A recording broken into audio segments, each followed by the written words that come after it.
Hi అండి, మీకు ఒక విషయం చెప్తాను. ఇది నా షాప్ అండి. ఇది షాపు.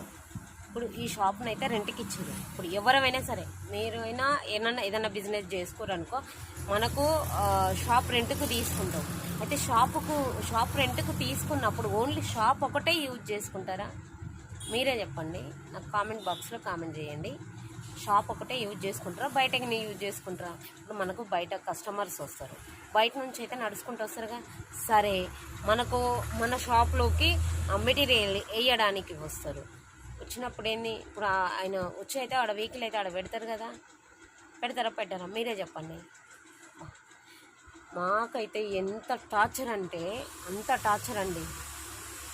ఏంటి అంటే, పక్కన స్కూల్ ఉంది, హాస్టల్ ఉంది. ఈ ప్లేస్ ఒకటి మనకు కన్వీనియంట్గా ఉంటుంది అని అన్న ఒక ఆలోచన తప్ప వాళ్ళతో అడ్డమైన మాటలు వాడడానికైతే కాదండి షాప్కి రెంట్ తీసుకుంది. అయితే మేము రెంట్ కట్టట్లేమా? మేమైతే రెంట్ కట్టుతున్నాం కదా. ప్రతి నెల నువ్వు రెంట్ తీసుకుంటావు, అయినా నువ్వు ఇంటి షాప్ ముందుకు పిల్లలు వస్తే అరుస్తూనే ఉంటారు. ఎవరైనా ఏమంటారు, ఎవరైనా ఏదైనా ఇప్పుడు నేను ఏదైనా తీసుకోవాలి అంటే వాళ్ళు ఇప్పుడు షాప్ ముందుకు వచ్చిరు అనుకో, ఆడ వేయొద్దు, అది వేయొద్దు, ఇది వేయొద్దు, బోర్డు గిన పెట్టుకొని ఇయ్యారండి. లాస్ట్కి బోర్డు అడ్డు ఉంది అని అంటారు. ఇప్పుడు బోర్డు పెట్టుకోకుండా ఉంటారా? ఇప్పుడు మనది ఏదో షాప్ ఉంది, అడ్వర్టైజ్మెంట్ ఎలా ఇచ్చుకుంటాం చెప్పండి, మీరే చెప్పండి. ఇప్పుడు మన షాప్ ఏదైనా షాప్ ఉంటుంది, దాని షాప్కి అయితే అడ్వర్టైజ్మెంట్ అయితే ఇచ్చుకుంటాం కదా. పెద్దవాళ్ళు ఉంటారు కదా, ఎంత చాగస్తం మనుషులు అంటే అంత చాగస్తం మనుషులు అండి. చాలా బాధేస్తుంది. ఒక్కసారి కాదు, 2 సార్లు కాదు, ప్రతిసారి ఇదే లొల్లి అవుతుంది.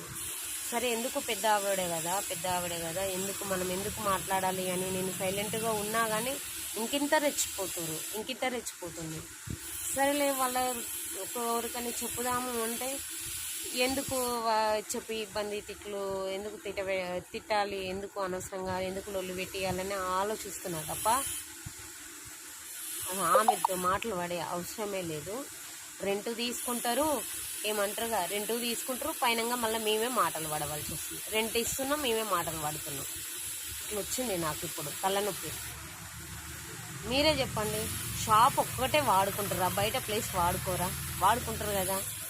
ఇలాంటి వాళ్ళని ఏం చేయాలండి? చాలా బాధేస్తుంది నాకు.